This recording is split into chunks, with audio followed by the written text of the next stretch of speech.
सती के आत्मदाह से क्षुब्ध शिव जब सती का शव उठाए सहस्त्र वर्षों तक ब्रह्मांड में घूमते रहे, तब भगवान विष्णु ने सृष्टि के संतुलन हेतु सती के अंगों का सुदर्शन चक्र से विखंडन किया। जहाँ जहाँ सती के अंग गिरे वे स्थान शक्तिपीठ के नाम से प्रसिद्ध हुए और उनकी रक्षा के लिए शिव के अंश से भैरव की उत्पत्ति हुई और समय समय पर संसार के कल्याण हेतु ये शक्तिपीठ अस्तित्व में आए। आज हम बीरभूम जिला पश्चिम बंगाल में स्थित देवी फुल्लरा शक्तिपीठ की महिमा बताएंगे। यहाँ माँ का ओष्ठ गिरा था। इस स्थान का दर्शन करने वाले भक्तों पर जीवन में माता का आशीर्वाद सदा ही बना रहता है और हर मनोकामना पूर्ण होती है।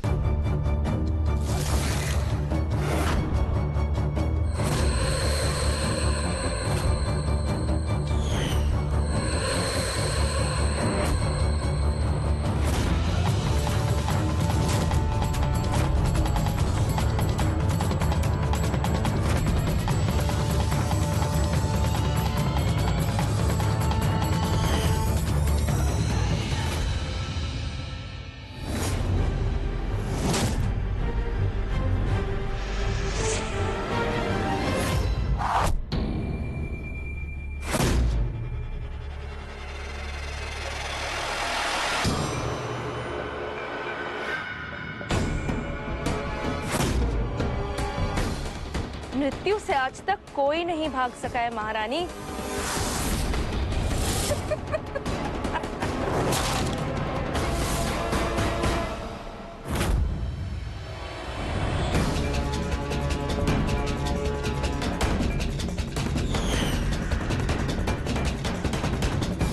महारानी अंजलि,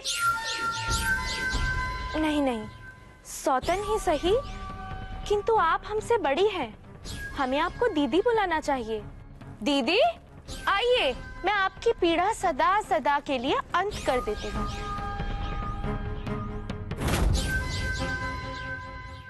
तीर से घायल होकर यहीं तो छुपी थी, कहाँ गई?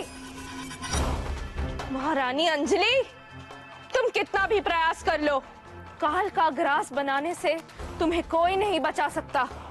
सेनापति दुर्जन, जाओ हमारे सैनिकों को भेजो, महारानी और उसके नवजात पुत्र को हमारे समक्ष उपस्थित करो। अब हम और अधिक प्रतीक्षा नहीं कर सकते।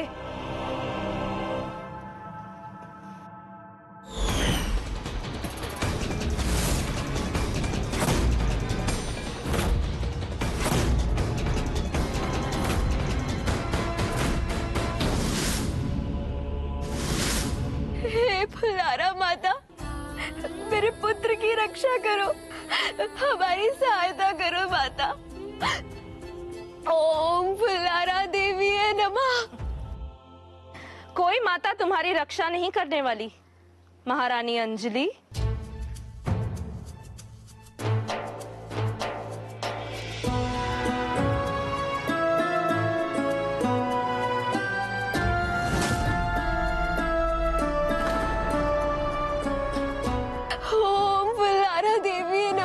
ओम फुल्लौरा देवी नमः, ओम फुल्लौरा देवी नमः।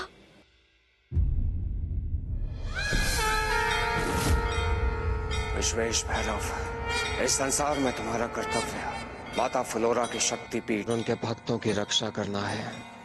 जाओ, माता की एक भक्त संकट में है और उन्हें सहायता के लिए पुकार रही है। जाओ और उसकी रक्षा करो। जो आज्ञा महाभैरव।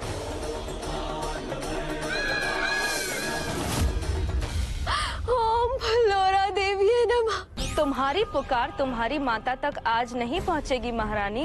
आज तो तुम्हारी हत्या मैं अवश्य करूंगी। नहीं रानी विशिका, हमें छोड़ दीजिए, पकड़ के मेरे बालक पर दया कीजिए। मैं इसे लेके आपके जीवन से दूर चली जाऊंगी। हमारा साया भी आपके जीवन पर नहीं पड़ेगा। कदापि नहीं महारानी, तुम्हारा ये बालक मेरे होने वाले पुत्र की मृत्यु का कारण बनने वाला है, इसीलिए मैं इसे जीवित नहीं छोड़ूंगी।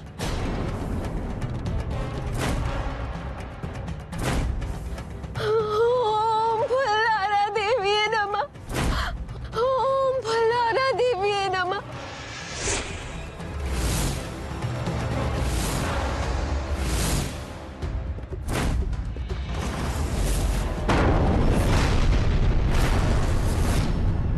किया ये दुस्साहस?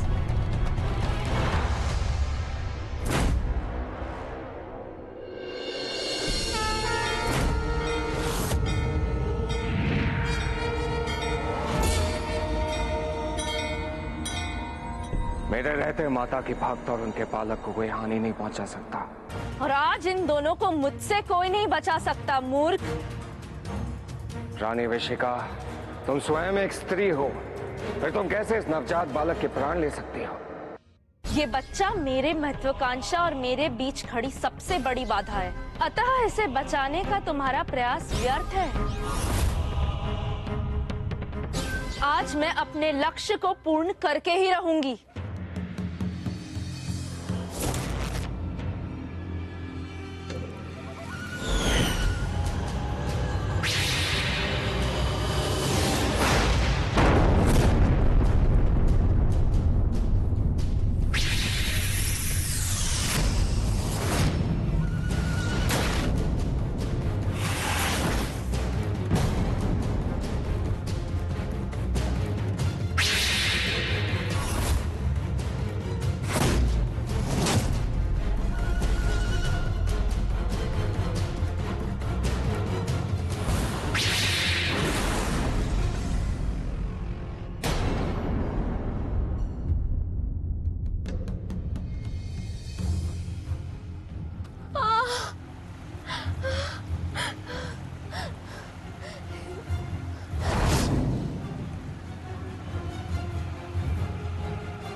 सच्चे मन से आपकी भक्ति की है।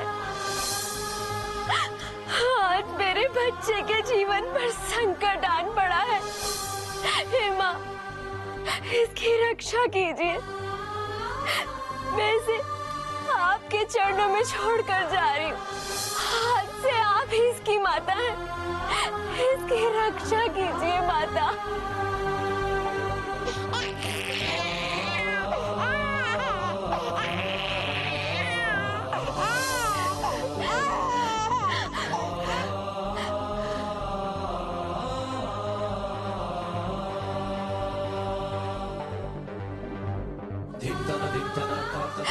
सदा सुखी रहो मेरे पुत्र।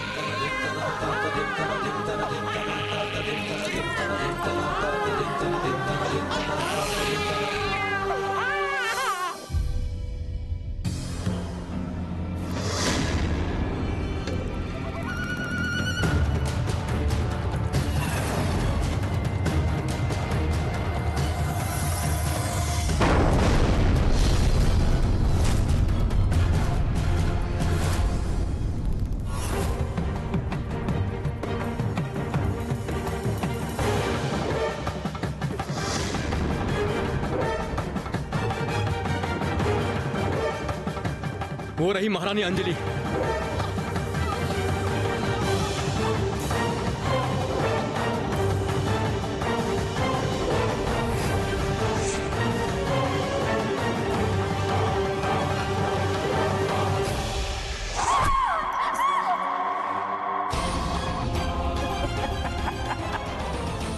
महारानी अंजलि,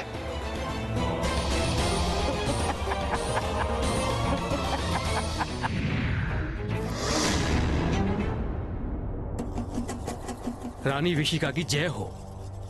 हमने महारानी अंजलि का वध कर दिया। रानी विशिका, उत्तम, अति उत्तम। मैंने कहा था ना, तुम्हारा प्रयास व्यर्थ है महारानी अंजलि।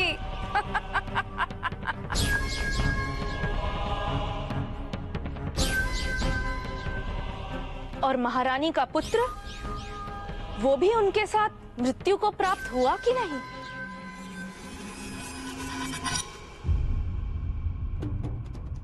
वो रहा महारानी अंजलि का पुत्र। जाओ।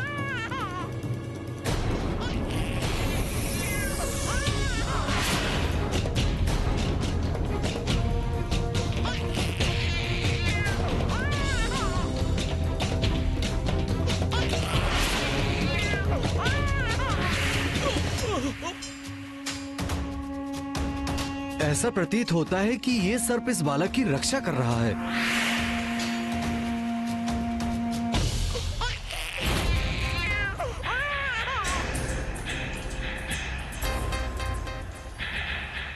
महारानी अंजलि का पुत्र, मुझे इस सर्प से बचाना होगा।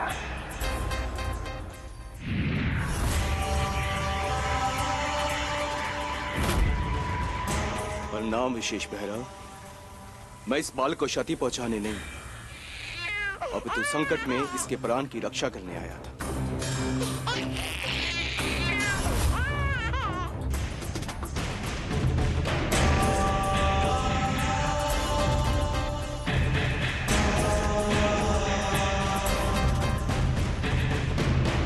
हे माता फुलोरा, मैं इस शिशु की माता महारानी अंजलि के प्राणों की रक्षा नहीं कर सका। वो इसे आपकी शरण में छोड़कर गई है। अतः आज से इस शिशु के लालन पालन का उत्तरदायित्व अब मेरा है। आज से इसका नाम सुआत्मा होगा। बताओ, उस बालक की मृत्यु हुई कि नहीं? क्या किसी ने भी उसके प्राण निकलते देखा या नहीं? जब तक मुझे उसकी मृत्यु का पूर्ण विश्वास ना हो जाए, मुझे संतुष्टि नहीं होगी। उत्तर दो मेरे प्रश्न का सेनापति दुर्जन, अन्यथा मैं किसी को जीवित नहीं छोड़ूंगी। ठहरिए रानी विशिका, मैंने उसका गला घोंटकर उसे भी उसकी मां के पास भेज दिया।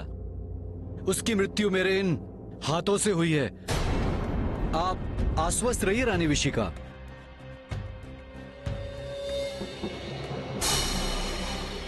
स्मरण रहे, महाराज को यही लगना चाहिए कि महारानी अंजलि और उनके पुत्र की मृत्यु एक दुर्घटना में हुई है।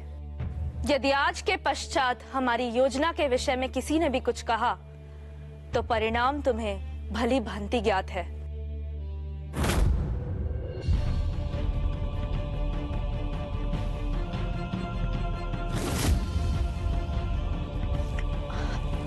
महाराज, महारानी अंजलि और मेरे पुत्र का ऐसा दुखद अंत, ये अनर्थ कैसे हुआ महारानी विशिका? अब मैं क्या बताऊं महाराज। युद्ध में आपकी जीत की मनोकामना लिए महारानी अंजलि और राजकुमार माता फुलोरा के दर्शन करने जा रहे थे कि तभी न जाने घोड़े कैसे अनियंत्रित हो गए और रथ महारानी और राजकुमार सहित गहरी खाई में गिर गया और इस अनहोनी घटना में दोनों की मृत्यु हो गई। लेकिन मैं इस संकट को इस राज्य की नियति नहीं बनने दूंगी। मैं आपको ऐसा पुत्र प्रदान करूंगी जो अद्भुत और अकल्पनीय हो, जो आपके राज्य को और भी महान बनाए।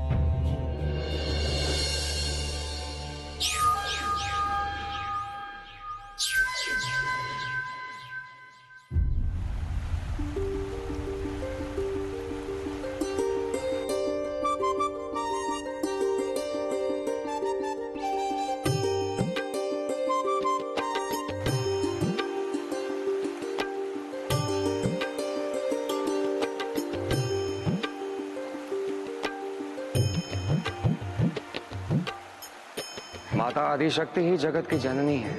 संसार के कल्याण के लिए उन्होंने अपने सती रूप को खंड खंड करके इन शक्तिपीठों की स्थापना की थी। हर शक्तिपीठ में वो भिन्न भिन्न रूप में विद्यमान है। उन्हीं का एक शक्तिपीठ ये है जहां वो माता फुलोरा के रूप में वास करती हैं। तो क्या माता फुलोरा ही मेरी माता है? हाँ पुत्र, यही तुम्हारी माता है। वो कभी मुझसे मिलने क्यों नहीं आती? मुझे दिखाई क्यों नहीं देती? पुत्र, एक दिन वो अवश्य आएंगे।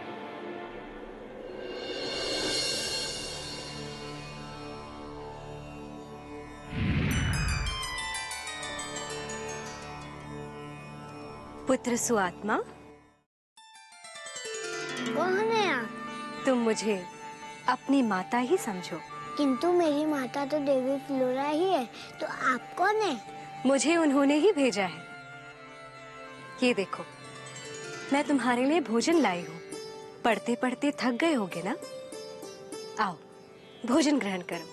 अवश्य, किंतु यदि आप मेरी माता है तो अपने हाथों से मुझे भोजन कराइए।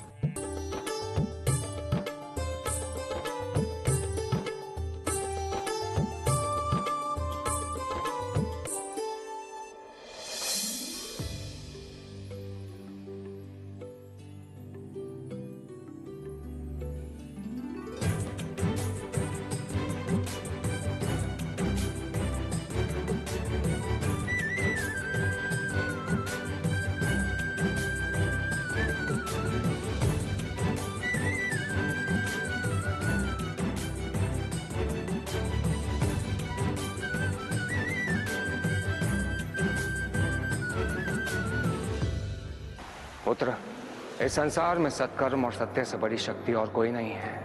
माता फुल्लोरा इस संसार में सदा ही सत्य का साथ देती हैं और सत्य के मार्ग पर चलने वाले व्यक्तियों के कष्टों का निवारण करती हैं। इसलिए पुत्र, कभी भी सत्य और सत्कर्म के मार्ग पर चलने से भयभीत मत होना, चाहे चुनौती कितनी बड़ी ही क्यों ना हो।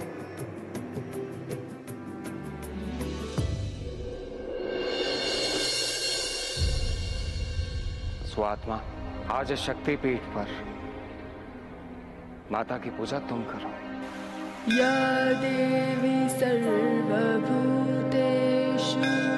विष्णुमायेति शब्दता नमस्तस्यै नमस्तस्यै नमस्तस्यै नमो नमः। या देवी सर्वभूतेषु विष्णुमायेति शब्दता नमस्तस्यै नमस्तस्यै नमस्तस्यै नमो। कितना मधुर कंठ है सुआत्मा का। ऐसे भक्ति भाव से उसे माता फिलौरा का पूजन करते देख हमारा हृदय भी भक्ति से ओतप्रोत हो रहा है।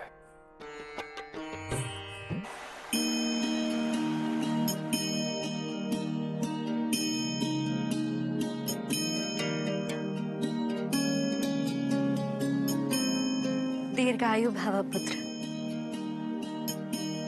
पुत्र सुआत्मा, मुझे किसी कारणवश यात्रा के लिए जाना पड़ रहा है, अतः मेरी अनुपस्थिति में तुम्हें विश्वेश भैरव की हर बात माननी होगी। अब क्या आप मुझसे दूर चली जाएंगी? नहीं पुत्र, ऐसी कोई बात नहीं है। पुत्र सुआत्मा, माता भले ही शारीरिक रूप से अपनी संतान के साथ ना हो, परंतु हृदय से वो सदा ही उसके पास होती हैं। तुम जब भी उन्हें अपने मन से पुकारोगे, उन्हें सदा ही अपने आसपास पाओगे। आप सही कहते हैं। माता, अपनी ही संकोच होकर अपनी तीर्थ यात्रा को प्रस्थान कीजिए। मुझे जब भी आपकी याद आएगी, मैं केवल अपनी आंखें बंद करके आपको देख लूंगा।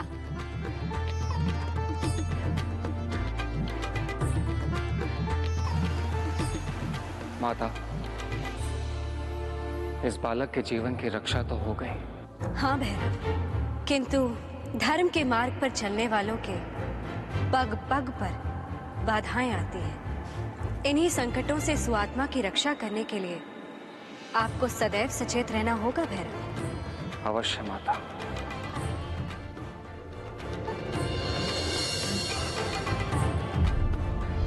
ओम ह्रीं क्रीं फट् स्वाहा।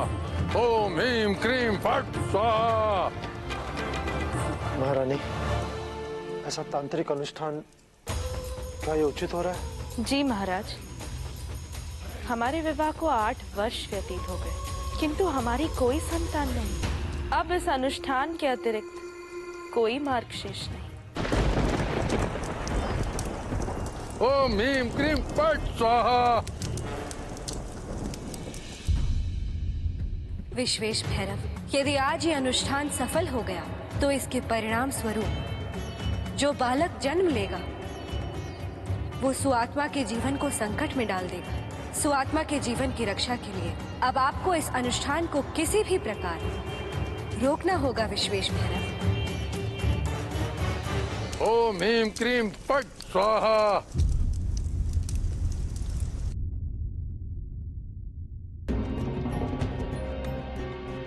उस गुफा के भीतर रानी विशिखा पुत्र प्राप्ति के लिए अनुष्ठान कर रही है। मुझे उसे तुरंत रोकना होगा।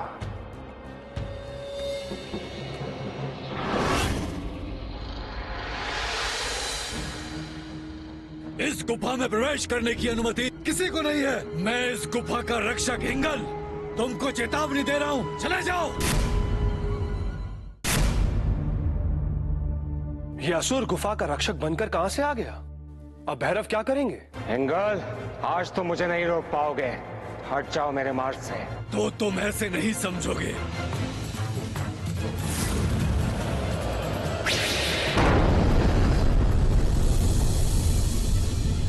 मेरी शक्ति से उत्पन्न इस अग्नि चक्र को तुम कदापि परास्त नहीं कर सकते। ओम फुल्लोरा देवी नमः।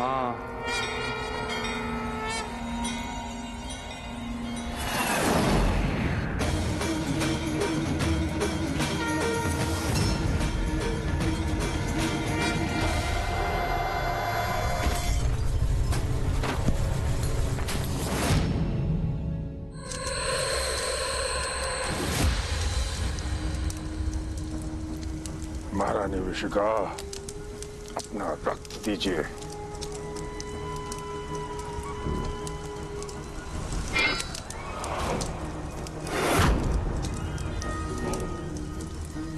महाराज, आप विलंब क्यों कर रहे हैं? आपका भी रक्त चाहिए, ये लीजिए।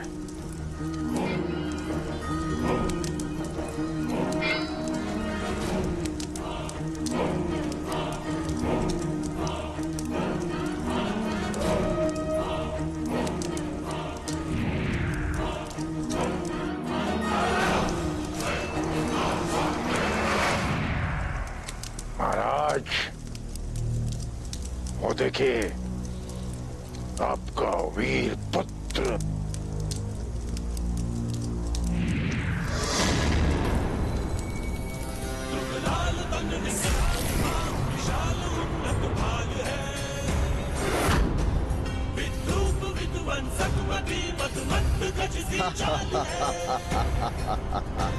निर्भय निरंकुश ये निशाचर कौन है?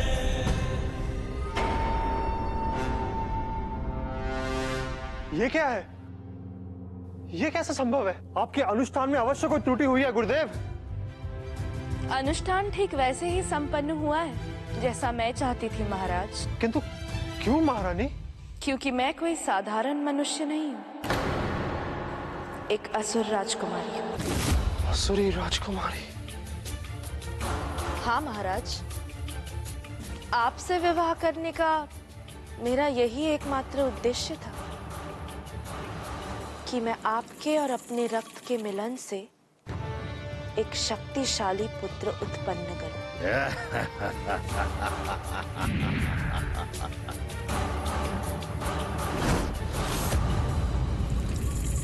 हाँ महाराज अर्जुनेश, विशिखा ने मेरी योजना के अनुसार ही आपसे विवाह किया था ताकि वह ऐसे महाशक्तिशाली असुर पुत्र को जन्म दे सके जो विश्व विजेता हो।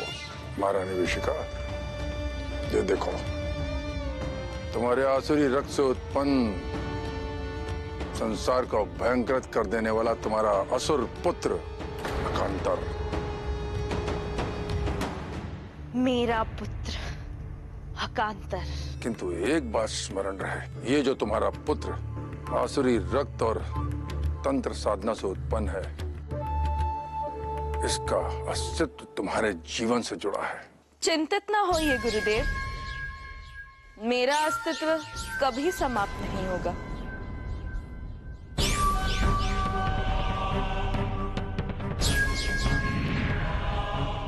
मेरा पुत्र सारे संसार पे राज करेगा और आज से ही आरंभ होगी उसकी विजयी यात्रा।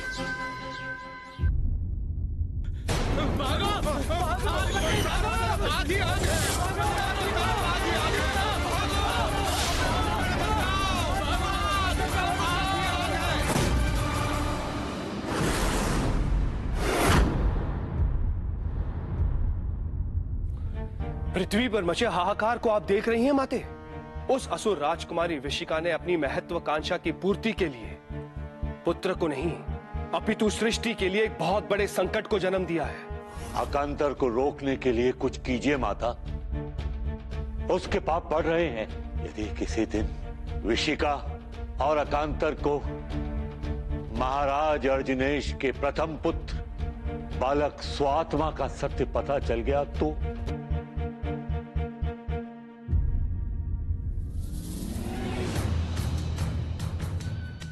क्या हुआ साधुओं, भय लग रहा है? हाँ, तो आज से तुम सब मेरी पूजा करोगे और मेरे जयकारे लगाओगे।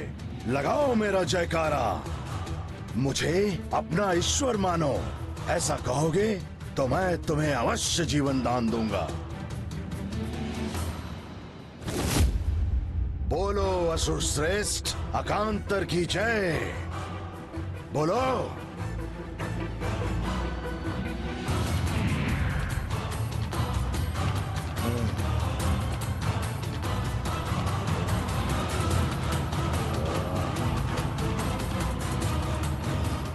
रुक जाओ।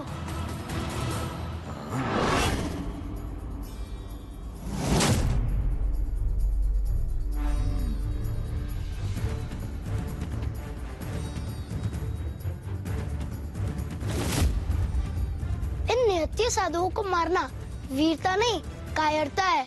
कौन हो तुम बालक? मेरे कार्य में बाधा उत्पन्न कर मेरे विरुद्ध प्रलाप करने का साहस भी कैसे किया तुमने? जो धर्म के मार्ग पर चलते हैं उनमें साहस की कोई कमी नहीं होती, किंतु ये तुम जैसे दुराचारी को समझ नहीं आएगा।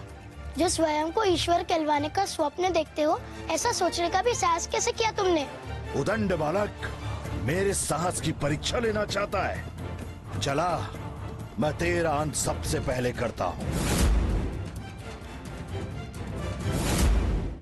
देखिए माते, कैसा अनर्थ होने जा रहा है। वो दुष्ट अकांतर इस अबोध बालक का वध करने जा रहा है।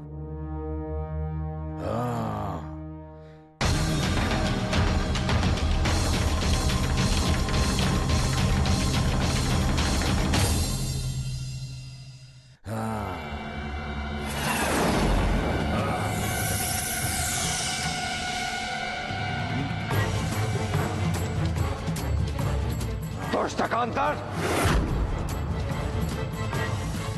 एक बालक पर अपने बल का प्रयोग करते हुए तुम्हें लज्जा नहीं आती? साहस है तो मुझसे युद्ध कर। अच्छा, तो तुम मुझसे युद्ध करोगे? कदाचित तुम मेरे बारे में जानते नहीं हो कि मैं हूँ यहाँ का बलशाली राजकुमार अकांतर, और ऐसा कोई अभी इस संसार में जन्मा नहीं जो मुझे परास्त कर सके। हाँ।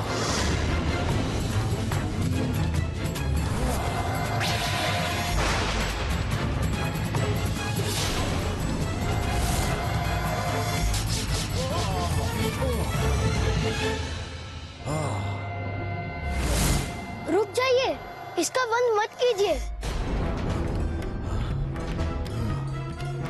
नहीं सुआत्मा, ये दुष्ट दया का अधिकारी नहीं है। मुझे इसका वध करने दो, हट जाओ। मारने वाले से क्षमा करने वाला श्रेष्ठ होता है, और आपने ही तो सिखाया है कि बड़े से बड़े पापी को भी सुधरने का एक अवसर अवश्य मिलना चाहिए। तो फिर ये अवसर इसे भी तो मिलना चाहिए। अकांतर, जिस बालक के तुम प्राण लेना चाहते थे, आज उसी की संवेदना के कारण मैं तुम्हें छोड़ रहा हूं। यदि तनिक भी आत्मसम्मान है तो जीवन भर इसके ऋणी रहना।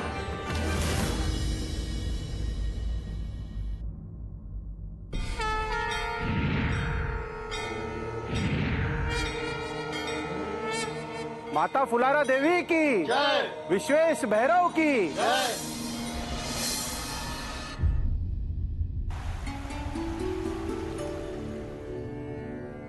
आप तो बहुत बड़े वीर हैं। आपने केवल मेरे ही नहीं, उन साधुओं के भी प्राण बचा लिए। सुआत्मा, वास्तविक वीर तो तुम हो, जो सत्य और बलहीनों की रक्षा के लिए उस दुष्ट के सामने खड़े हो गए और उसको उसकी भूल का स्मरण कराया। मैं तो केवल आपकी दी हुई शिक्षा का पालन कर रहा था। तुमने जो किया वो सराहनीय है सुआत्मा। परंतु तुम्हें मेरी एक बात माननी होगी। आपकी हर बात मुझे स्वीकार है। आपके अतिरिक्त मेरा है कौन?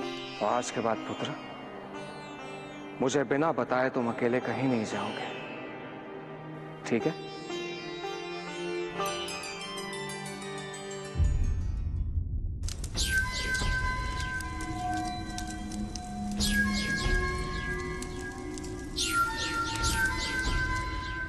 मैंने पता लगा लिया है, जिस बालक ने तुम्हारा अपमान किया है उसका नाम सुआत्मा है, और जिस योद्धा ने युद्ध में तुम्हारा अपमान किया है वो माता फुलौरा के शक्तिपीठ का रक्षक विश्वेश भैरव है, जो सदा से ही हम असुरों का शत्रु रहा है। मुझे उन दोनों से प्रतिशोध लेना है माते। निसंदेह तुम्हारा प्रतिशोध पूर्ण होगा। मैंने अपनी असुरी शक्तियाँ तुम्हें दे दी हैं। जाओ, जाकर वहीं उन दोनों का वध कर दो। इससे संसार में तुम्हारा भय फैलेगा और सब लोग तुम्हारी दास्ता स्वीकार करने को विवश हो जाएंगे। जो आज्ञा माते।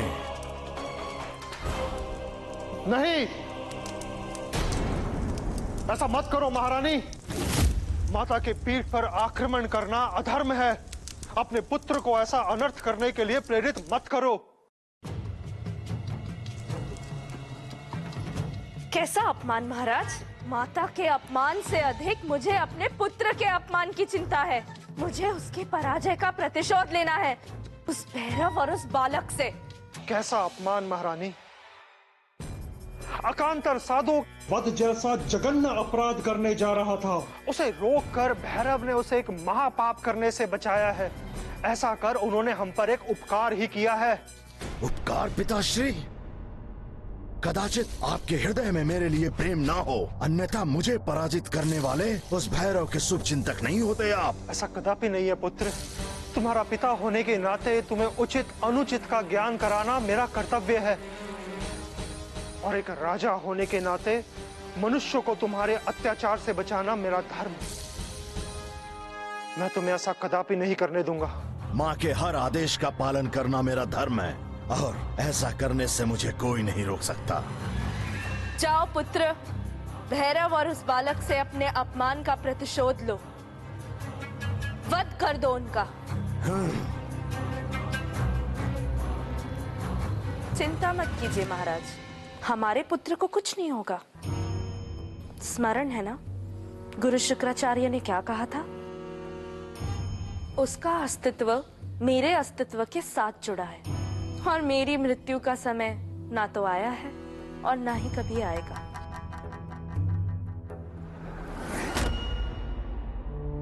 मैं इन दोनों माता पुत्र के पाप में भागीदार नहीं बनूंगा। इससे तो अच्छा है कि मैं अपने जीवन का अंत कर दूं।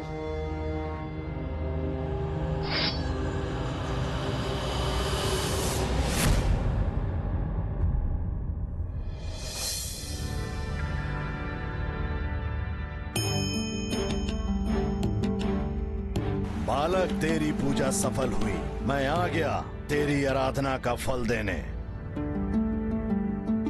ओ, तो आप मुझसे मिलने आ गए? आओ, पहले माता के दर्शन कर लो। मूर्ख, मैं यहाँ दर्शन करने नहीं, तेरे प्राण लेने आया हूँ।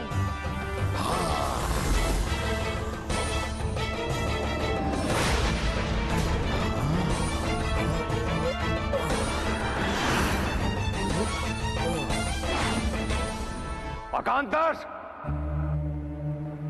मैंने तुम्हें पहले ही चेताया था, परंतु तुम्हारी असुरी प्रवृत्ति में कोई सुधार नहीं हुआ। अच्छा हुआ तुम भी आ गए भैरव, नहीं तो मेरा प्रतिशोध कदापि पूर्ण नहीं होता।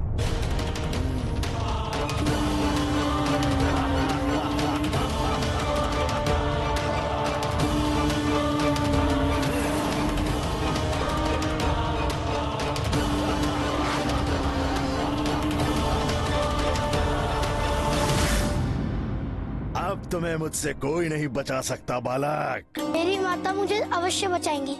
ओम फुलारा देवी नमः, ओम फुलारा देवी नमः। माता, इस दुष्ट ने तो भैरव को अग्नि चक्र में फंसा दिया है। अब क्या होगा माता? भैरव को अब इस संकट से निकलने के लिए सहायता की आवश्यकता है।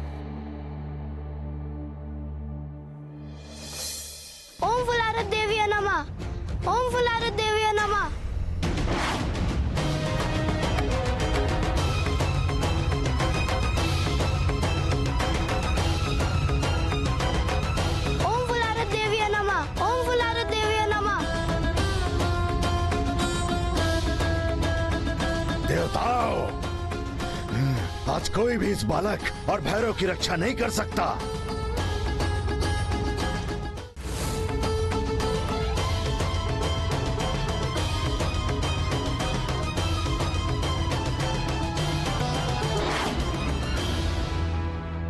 सावधान अकांतर!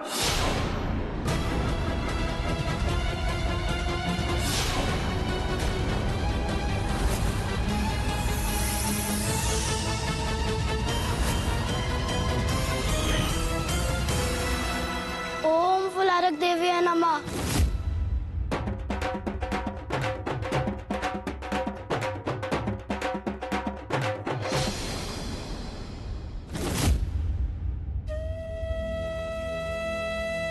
मेरा पुत्र,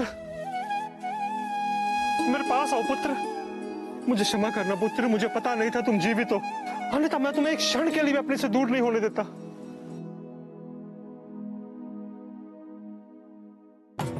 हे विश्वेश भैरव, आपने 8 वर्षों तक मेरे पुत्र को अपने पुत्र के समान पाला। मैं आपका सदा सदा के लिए ऋणी हूं। किंतु राजन, इस सत्य का आपको कैसे पता चला? मुझे आज ही सत्य का भान हुआ है भैरव। मेरा ये सैनिक जो उसी दल का सदस्य था जिसने 8 वर्ष पूर्व रानी विशिका के साथ महारानी अंजलि की हत्या की और मेरे पुत्र को भी मारने का प्रयास किया, इसने मुझे सब कुछ बता दिया है। छोड़ दो मुझे।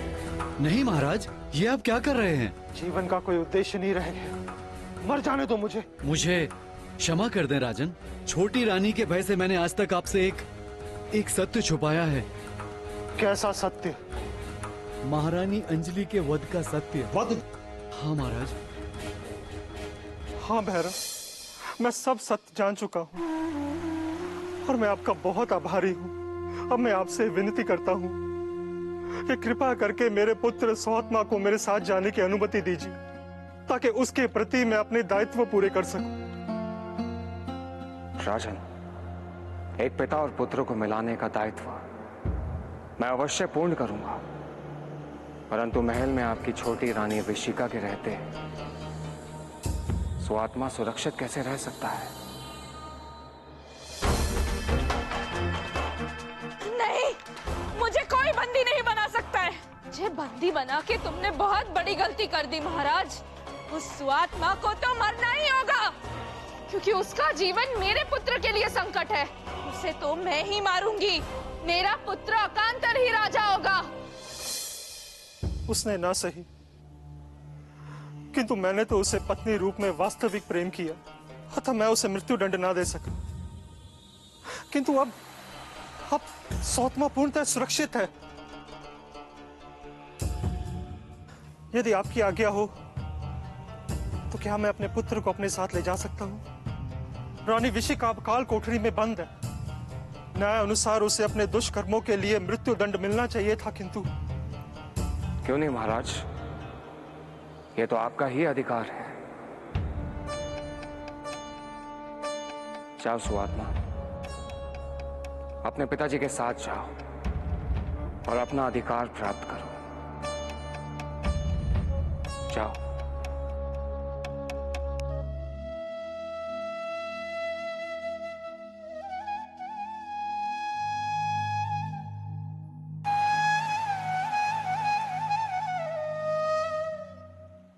सुआत्मा,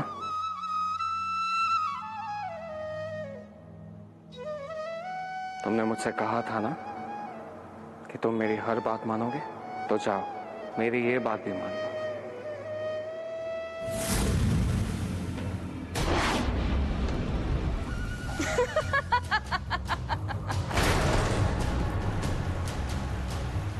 पिता और पुत्र के मधुर मिलन को देखने का अवसर मैं कैसे छोड़ सकती हूँ महाराज? क्या सोचा था आपने कि मैं सदा के लिए उस काल कोठरी में बंदी बनी रहूंगी? गुरुदेव, रक्षा कीजिए मेरी।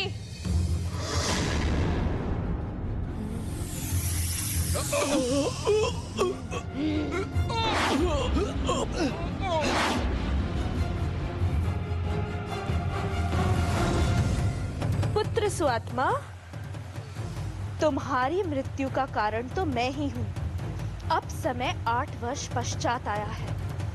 अब मैं वो भूल नहीं करूंगी जो 8 वर्ष पूर्व की थी। नहीं विशिका, ऐसा कदापि ना करना। नहीं महाराज, इसका जीवित रहना मेरे पुत्र के लिए संकटकारी है, अतः इसे मरना ही होगा। लेकिन आज नहीं, कल रात्रि तक ये जीवित रहेगा, क्योंकि कल रात सुआत्मा का बलिदान मुझे वो शक्ति देने वाला है जिससे मेरा पुत्र समस्त जग का स्वामी हो जाएगा। तुम्हारा पुत्र मारा जा चुका है, मैंने स्वयं उसका वध किया है। अब सुआत्मा को मारकर क्या लाभ? विश्वेश भैरव, क्या तुम्हें पूर्ण विश्वास है कि तुमने मेरे पुत्र को मार डाला है? वो देखो भैरव।